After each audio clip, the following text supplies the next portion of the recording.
Jessore board 2025 সালে আধুনিক পদার্থবিজ্ঞানের সূচনা অধ্যায় থেকে যে সৃজনশীল প্রশ্নটি এসেছিল সেই প্রশ্নটির সমাধান দেখো। প্রশ্নটি বলেছিল 12 মিটার লম্বা একটি রকেট 36 মিটার লম্বা স্থির মহাকাশ স্টেশনকে অতিক্রম করার সময় রকেটে অবস্থানরত 70 কেজি ভরের পর্যবেক্ষক মহাকাশ স্টেশনের দৈর্ঘ্য রকেটের দ্বিগুণ পরিমাপ করলেন। তাহলে 12 মিটার লম্বা একটা রকেট আর 36 মিটার লম্বা একটা মহাকাশ স্টেশন। তাহলে মহাকাশ স্টেশনের স্থির অবস্থা দৈর্ঘ্য কত? 36 মিটার। আর যে রকেটের পর্যবেক্ষক আছেন সেই রকেট কত? 12 মিটার লম্বা।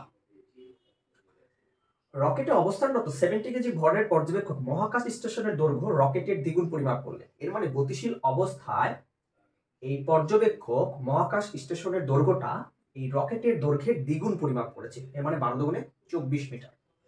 গ নম্বরে বলেছে রকেটের বেগ নির্ণয় করো। তাহলে দেখো গ নাম্বারটা কিভাবে করব, আমি একটু লিখে নেই। রকেটের দৈর্ঘ্য কত মিটার? 12 মিটার। তাহলে 36 মিটার লম্বা স্থির মহাকাশ স্টেশন অতিক্রম করার সময়, তাহলে স্থির অবস্থায় মহাকাশ স্টেশনের দৈর্ঘ্য L not equal to 36 metre.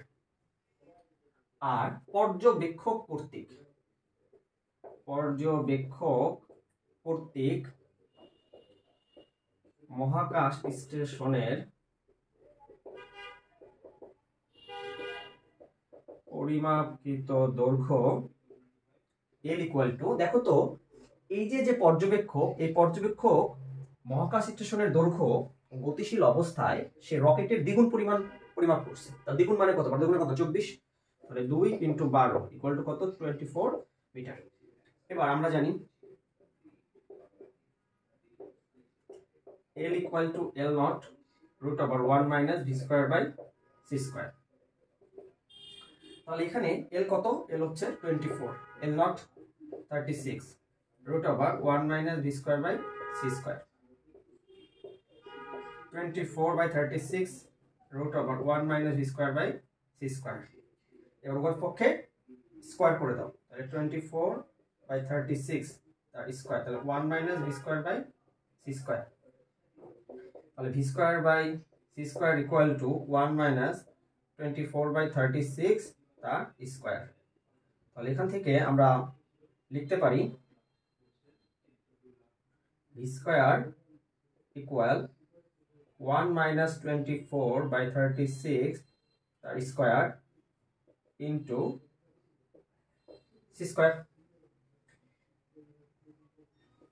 এবার দেখো এখানে যদি আমি একটু একবারে রুট দিয়ে দিই বা ক্যালকুলেশন করতে পারো, তাহলে v equal to এই পুরোটা যদি রুট করি তাহলে 1 minus 24 by 36 তার স্কয়ারের উপরে থাকবে কি? রুট। আর c স্কয়ারের যদি রুট করি তাহলে কত হয়ে যাবে? c হয়ে যাবে। তাহলে এবার ক্যালকুলেশন করে দেখো কত আসে।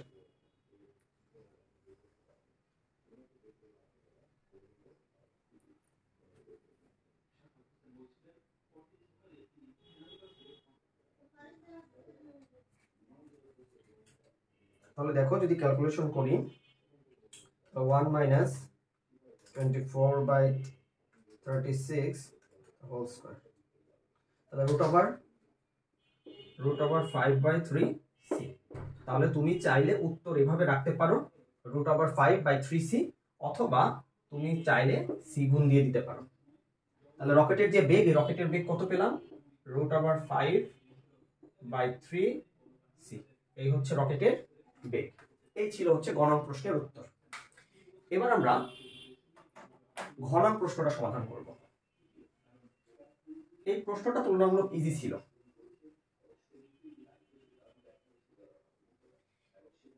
এবার দেখো আমাদের বলেছে নিশ্চল অবস্থার তুলনায় এখন বেশি শক্তি ধারণ করে। আচ্ছা তাই তো, নিশ্চল অবস্থায় শক্তি কি? E not equal m not c square। কিন্তু যখন সে গতিশীল অবস্থায় থাকে তখন তার যে মোট শক্তি হয়, এই মোট শক্তিটা বেশি হওয়ার কারণ হচ্ছে তার নিশ্চল অবস্থার শক্তির সাথে আরো কিছু পরিমাণ গতিশক্তি যুক্ত হয়। এই জন্যই কিন্তু গতিশীল অবস্থায় শক্তিটা কি থাকে? বেশি থাকে, তাই না? তাহলে দেখো তাহলে এখানে প্রথমে নিশ্চল অবস্থায় শক্তি বের করব। নিশ্চল অবস্থায় শক্তি E nought equal to m not c square. তাহলে E nought equal to m not c square হলে এখানে m নট এর মান কত? এই 70 কেজি। স্থির অবস্থায় তার ভরটা কত? 70 কেজি। তার নিশ্চল ভর বা স্থির অবস্থার ভর বলতে পারি।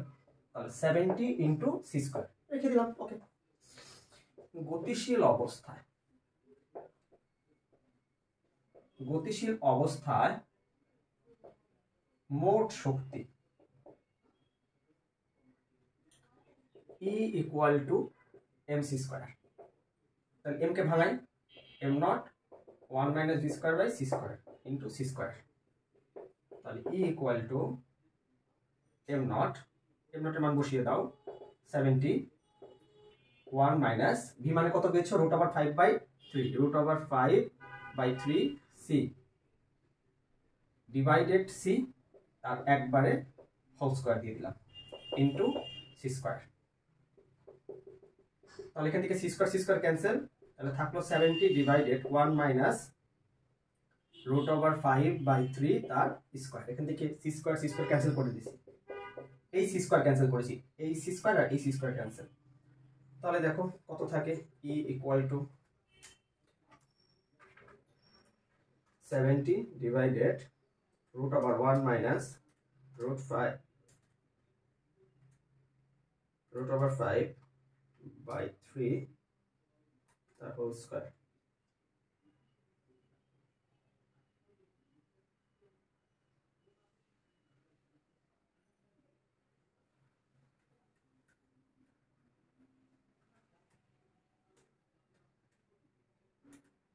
√5/3 তার হোল স্কয়ার। তাহলে দেখো 70 ডিভাইডেড √1 মাইনাস ব্র্যাকেট √5/3, তাহলে 105 ইনটু c স্কয়ার। তাহলে এখানে দেখা যাচ্ছে নিশ্চল অবস্থায় ছিল E nought equal to 70 into c square, আর গতিশীল অবস্থায় 105 ইনটু c স্কয়ার। তাই তো হওয়ার কথা, কারণ গতিশীল অবস্থায় কি তোমার এই স্থির অবস্থার শক্তির সাথে কিছু গতিশক্তি যুক্ত হয়ে যায় না? তাহলে গতিশীল অবস্থায় তো শক্তি বেশি। তাহলে নিশ্চল অবস্থার তুলনায় এখানে দেখা যাচ্ছে E গ্রেটার দেন কি E নট। তাহলে আমরা বলতে পারি নিশ্চল অবস্থার তুলনায় এখন মানে গতিশীল অবস্থায় শক্তি কি বেশি ধারণ করেন। তাহলে উক্তিটা কি যথার্থ।